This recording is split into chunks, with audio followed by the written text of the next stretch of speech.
नमस्ते सभी को। बुक स्वाध्याय सीरीज में आज हम न्यू एनर्जी बुक जो रेवती देवी जी ने लिखी है, इसके बारे में जानने, समझने और पढ़ने जा रहे हैं। आज जैसे हम सब जानते हैं कि पृथ्वी पे बहुत बड़ा एनर्जी शिफ्ट हो रहा है और कह भी सकते हैं कि जिसकी शुरुआत ऑलरेडी हो चुकी है। इस समय में ये न्यू एनर्जी क्या है समझने के लिए हमें ये पुस्तक बहुत मदद करती है। जब हम ये समझ जाएंगे तब हमारे जीवन के प्रति जो दृष्टिकोण है वो बदल जाएगा। तब हमें पता चलेगा कि असल में हमें क्या करना चाहिए। ये सब कठिन विषयों के बारे में हमें तोबियस ने ध्यान दिया है, जो रेवती जी ने इस किताब के माध्यम से हमारे लिए बहुत ही आसान कर दिया है। हमें विश्व की रचना समझने के लिए ये ज्ञान की बहुत मदद होती है। इस किताब को पढ़ना, समझना, सुनना एक बेसिकली अपने आप को, स्वयं की आत्मा की गहराई को समझने जैसा है।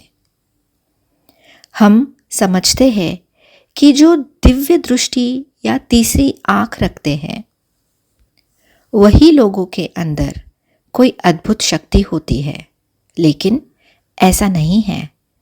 इस पुस्तक को एक कहानी की तरह पढ़ना काफ़ी नहीं है। इस किताब को जैसे जैसे हम समझेंगे, इसकी एनर्जी के साथ जैसे जैसे हम कनेक्ट होंगे, वैसे वैसे गहराई या हमें ये पुस्तक के बारे में, ज्ञान के बारे में, अपने आप के बारे में समझ आती जाएगी और हमारी जागरूकता बढ़ती जाएगी। जैसे कि हम सभी को पता है, अवेयरनेस में रहना, जागरूकता में रहना ही मेडिटेशन है। उसे हम दिन ब दिन हमारे जीवन में उतारे। इसके लिए थोड़ा सा ज्ञान जो हमें हमारी अंडरस्टैंडिंग को, कॉन्शियसनेस को ब्रॉड कर सकता है, बढ़ा सकता है, हमें अपने बारे में ही समझने के लिए मदद कर सकता है। ऐसी ये पुस्तक है न्यू एनर्जी। तो चलिए हम इस स्वाध्याय को शुरू करें। पुस्तक के परिचय में पहला वाक्य बहुत ही इंटरेस्टिंग, बहुत ही पावरफुल, जो है न्यू एनर्जी हमें नए साँचे में ढालते हुए हमारे अंदर के अनुचित लक्षण को और गुणों को बाहर निकाल कर आती है। यानी कि हमें हमारे ही लक्षणों से, गुणों से परिचित करवाती है कि जो आज तक हमने कभी समझ ही नहीं, या हम कभी उन्हें बाकी परिस्थितियों की वजह से समझ नहीं पाए। ये पहला वाक्य ही मुझे बहुत भा गया, मेरे मन को छू गया कि वाह, इतनी सुंदर पुस्तक है। चलिए हम आगे बढ़ते हैं। इस किताब को पढ़ते समय, समझते समय हमारे मन में कुछ तरह के संदेह, प्रश्न भी उठ सकते हैं और उठने भी चाहिए, है ना? जब बहुत सारे मार्ग हैं तो ये नया तरीका क्या है? ये नया मार्ग क्या बता रहा है? इसीलिए हम परिचय की तरफ जाएंगे। हम थोड़ा लेखिका के बारे में जानेंगे।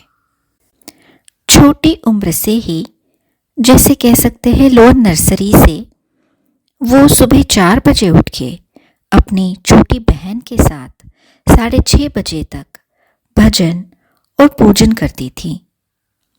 तीसरी कक्षा में आने तक उन्हें श्री ललिता सहस्त्रनाम और भगवत गीता के कुछ अध्याय मुँह ज़बानी याद हो गए थे। घर के वातावरण में ही वो ज़्यादातर रहती थी, तो उन्हें अकेलेपन की एक आदत भी बनी थी। अकेलेपन में ही मानव अंतर्मुख बनता है। वो कहती है, उस अंतर्मुख समय में ही इंसान को अपने अंदर जो भी है उसे बाहर लाने का मन करता है। वो क्या है, इस बारे में विश्लेषण करने की उम्र और ज्ञान उन्हें तब नहीं था। पर खुद से मुझे क्या करना है, मेरे अंदर क्या है जिसे मुझे खोलना है, ये जानने की एक बेकरारी उनमें थी। और जो उन्हें अभी भी, जब वो ये पुस्तक लिख रही थी, तभी भी याद है कि वो कितनी बेकरार थी अपने आप को जानने के लिए। बचपन से ही उन्हें सृजनात्मकता के प्रति बहुत दिलचस्पी थी। वो खिलौने भी बाजार से खरीद कर लाने से ज़्यादा खुद अपने हाथों से बनाना बहुत पसंद करती थी और उन्हें उसमें बहुत आनंद भी मिलता था। 12वें साल में वो अपने गुरुजी के बारे में बताती है, जिनका नाम था ओरुगंटी नीलकंठ शास्त्री, जिन्होंने लेखिका को श्री सूक्त के साथ षोडशोपचार पूजा के विधान बताए थे और वो उनकी एक आदत हो गई थी, उनकी नित्य पूजा का एक भाग हुआ था। यहाँ पे लेखिका ये हमें समझाना चाहती है कि पहली दशा में वो भजन और गाने, उसके बाद स्तोत्र और उसके बाद की दशा उनमें जो आई थी वो थी पूजा की। इसके बाद उनके जूनियर इंटर पढ़ने के समय उन्हें जो अनुभव हुए, उन अनुभवों की वजह से उनके मन में एक नई विचार की नींव डाली गई और वो ही उनके मन को एक नए वास्तव में, नई एनर्जी में लेकर आई, ऐसा वे कह रही है। आगे वो अपने घर में हुआ एक अनुभव बता रही है। उनके घर में एक दिन सांप आकर उनके परिवार के सदस्यों के बीच में खड़ा हो गया। तभी इसे देखते हुए लेखिका का शरीर कांप उठा। वो कहती है कि मेरे कांप रहे बदन को मैं ही एक अजीब तरह से देख रही थी। बाहर मेरा बदन कांप रहा था तो अंदर कुछ अलग महसूस हो रहा था। मेरे कांप रहे भौतिक शरीर को देखकर कोई हंस रहा था और जो हंस रहा था उसके अंदर मैं थी। जब वो हंसी मुझे सुनाई दे रही थी तो मेरी गले की मांसपेशियां उसके हिसाब से हिलते हुए सूज रही थी।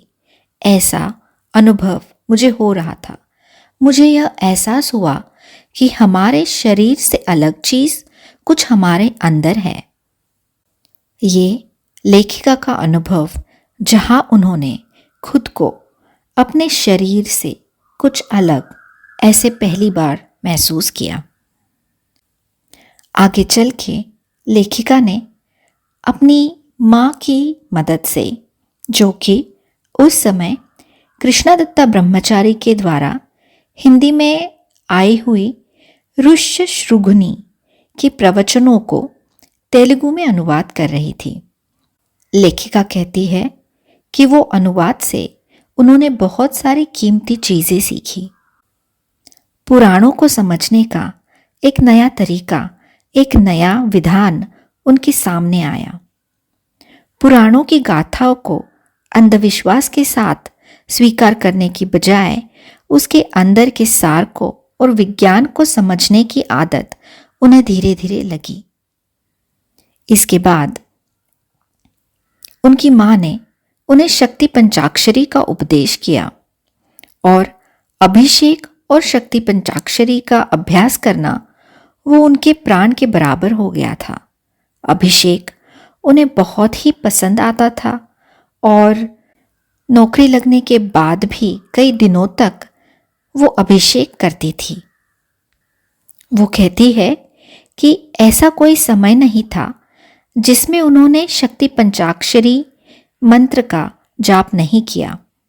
खाते हुए, बैठे हुए, खड़े हुए, फिरते हुए हमेशा उस मंत्र को वो पढ़ती थी।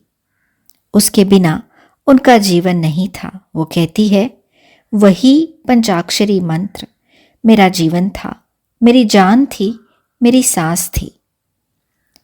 शरीर के जिंदा रहने के लिए जैसे सांस लेना जरूरी होता है, वैसे ही शक्ति पंचाक्षरी का जाप करना उनके जीवन के लिए भी जरूरी था। और इसी तरीके से पूरा मन लगाकर वो पूजा और अभिषेक भी करती थी। यहाँ लेखिका हमें ये बता रही है कि अभी उनकी तरक्की पूजा से अभिषेक तक और अभिषेक से जाप तक हो गई थी। 1980 में उनकी माँ ने उन्हें लोप्सांग रामपा की किताब ला कर दी और वो कहती है कि यहाँ पे भी उनकी ज़िंदगी में एक नया मोड़ आया। जैसे कि हमें पता है, रामपा कहते हैं कि पूजा नहीं करनी चाहिए, लेकिन लेखिका ने कई दिनों तक अभिषेक कंटिन्यू किया। वो कहती है, इसकी वजह से मैंने रामपा को नहीं छोड़ा। वो कहती है कि ब्रह्मदेव के कहने से भी वह पूजा या अभिषेक या जाप बंद नहीं करती, क्योंकि वो पूरा मन लगाकर संतृप्त होकर पूजा, अभिषेक, जाप करती थी। वो इसीलिए नहीं करती कि कोई कह रहा है, और वो इसीलिए भी नहीं करती कि अगर मैं नहीं करूं तो भगवान गुस्सा हो जाए। ये डर भी उनमें नहीं था। तो उनका जब मन होता तभी वो ये सब करती थी। वो कहती है कि कुछ ऐसा समय भी था जब उन्होंने महीनों तक भगवान की शक्ल भी नहीं देखी, लेकिन भगवान से दूर जाने के बाद भी उनमें कोई अपराधी भावना कभी पैदा नहीं हुई।